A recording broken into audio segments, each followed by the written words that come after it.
Okay, after you've done some practicing, I want you to pick at least one figure that you like.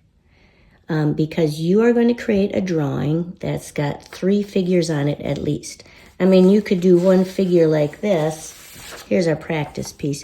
You can do 1 of these and 2 of these guys. You can do 1, 2, 3 people. You can do 3 of the same kind. I'm going to do 3 of the same kind just to keep it easy.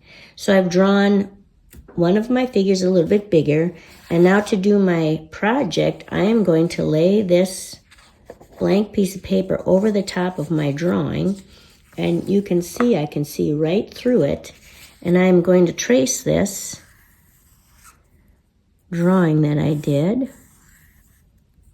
my Keith Haring drawing.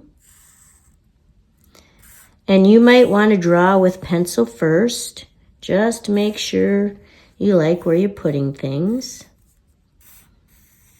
or you like how it looks.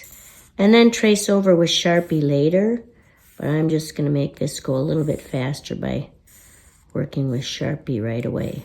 All right, there's one of my figures. Okay, now I'm going to move this to another place, and I'm going to put my figure underneath, and you can see I've got this coming right off the page. That's okay. I'm just not going to trace that part. So I will now trace this one, and then I'll do my third one.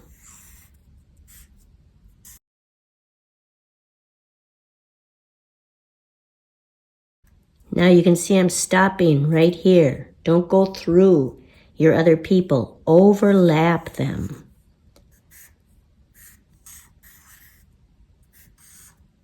And this is why you might want to go with pencil first, when you get to this complicated part where you don't want to overlap.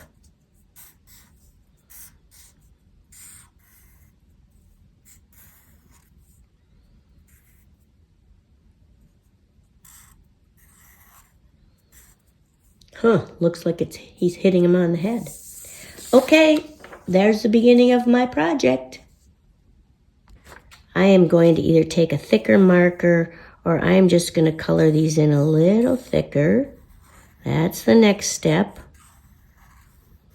Thicken up my lines to make it look a little bit more like Keith Haring.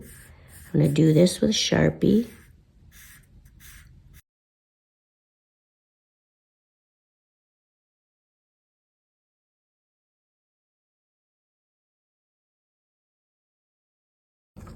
Okay, folks, you've got this done, but now I want you to start thinking about some things you might want to put in the background.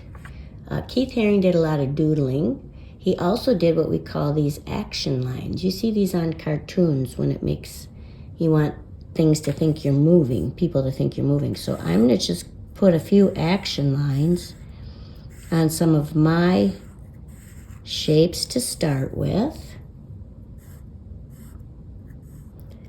I'll make them a little thicker. Maybe some over here. I can even make curved action lines. Kind of that idea. You can do as many as you like. And then I want to pick some images or some doodles to go in the background, like question marks, coronavirus, fish, I don't know, maybe hearts. I like hearts too, so I'll put a few doodles in the background as well.